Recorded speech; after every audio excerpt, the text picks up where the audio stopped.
Hi everybody, my name is John Cox. I'm a software engineer on Google's Open Online Education team, and in this video I'm going to be showing you how to set up the Google Drive integration that we added to Course Builder 1.7. So the first thing that I'm going to do over here on my laptop is I'm going to start up Course Builder, and then in my browser I'm going to go to my development machine here, and I see that Course Builder is running. I see that I'm running version 1.7.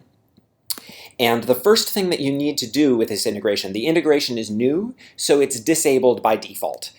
If you go to the control panel here, and this takes you to the administrative settings for your entire Course Builder deployment, and you click on Settings, there is a variable here, if you scroll down, called GCB Courses Can Use Google APIs. Click the Override button, and in the screen that comes up, click the value to enable it, and then change status to active to override the system setting with your new setting. So you click Save, and now back on the welcome page, I can click Create Empty Course to get a new course. This is the course administrative view. You can tell because it has a different color at the top.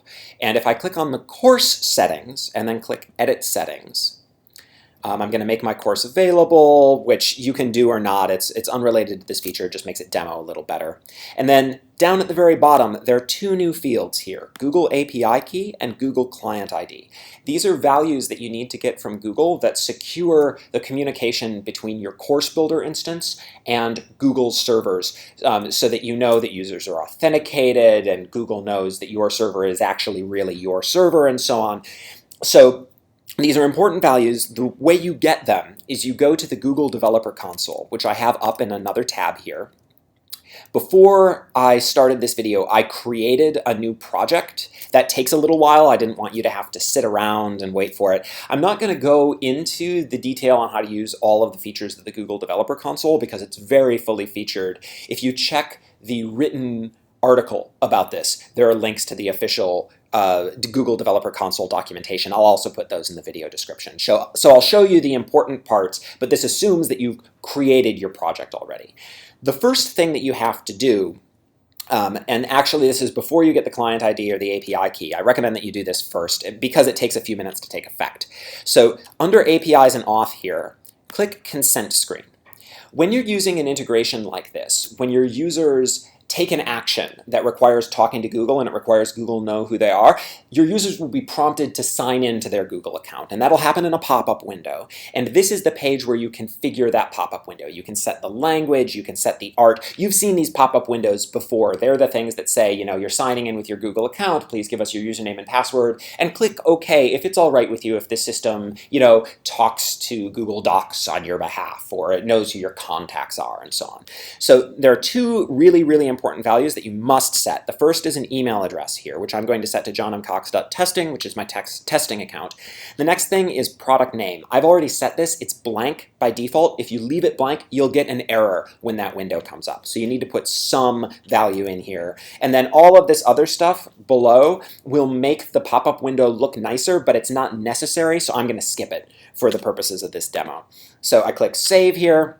I see that my changes have saved. Now I'm going to go and create the two values that Google needs to give me and I need to put into Course Builder. So I click on Credentials on the left-hand side. And in the screen that comes up, I need to do two things. I need to create what's called a client ID and what's called an API key. I'll do the client ID first, which I do by clicking on this button. I choose Web Application here, and then the only thing I have to change on this screen, I have to put the URL of my Course Builder deployment. If you were running on your a development instance on your local host, you would say localhost : and then whatever the port is, 8080 or 8081. I happen to be running this on my desktop machine over in the other room from where I am, and my desktop machine is named iron.mtv.corp.google.com, and I'm running my Course Builder server on port 8081. Once I've typed that in, I can click Create Client ID. You can see from the throbber here that Google's doing some work. It's going to finish in just a second, and then I get the client ID that I need. I'm going to copy and paste this, go back to Course Builder, and put it right here in the Google Client ID field. Now I'm going to go back to the Developer Console and do a similar thing to get the API key, which I get by clicking Create New Key here. In the window that comes up, you have to decide what kind of key you want. Because this application is a browser application, you pick Browser Key. And then in the window that comes up, again, you have to pick the URL. Now, by the way, if you were running this in production, you would have one URL and it'd be different than your development URL. You can have multiple values here. You could have your development URL and your production URL. I'm just putting in a development URL for right now, which again are on .mtv, corp, google.com, port 8081, and then here, /* at the end. That's important. And I click create. Again, Google does some work. It gives me this field called API key, which I'm going to copy and put in my Course Builder instance, and I'm going to click Save in Course Builder. And then there's one last thing that you have to do over in the developer console.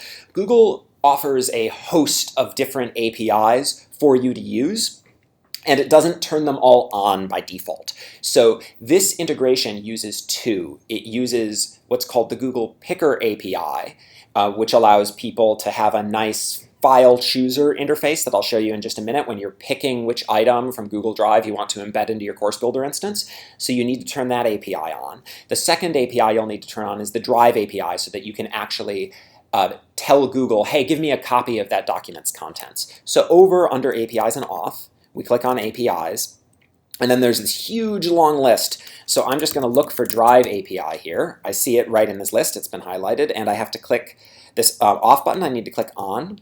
We see that Google is enabling the Drive API for me. We wait for that to finish.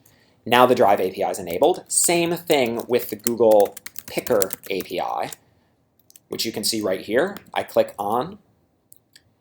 It's enabling. Now it's enabled. And if I scroll all the way up to the top, in this list of enabled APIs, I can see the Drive API. I can see the Google Picker API. If I don't turn those on, my requests to Google will fail, and you'll see errors in Course Builder. So now we're all ready to actually use the integration. I click Save back in Course Builder, save my API key and my client ID. And then there's a second video where I'll go into a lot more detail on how this integration works. Here I'm just going to show you that it does in fact work. So I'm going to click on Add Unit. I'm going to turn the rich text editor on. And then the place this shows up is in the toolbox in this drop-down list. There's a Google Drive item. So I pick that. And then it's asking me what Drive item do you want. I click the Pick button. You saw that window come up. I'm already signed into Google in this browser. If I was not signed in, I would have to put in my username and password. I'm skipping that part in this video, but I'll show it in the second video. Here, this is a test account. I only created the one document.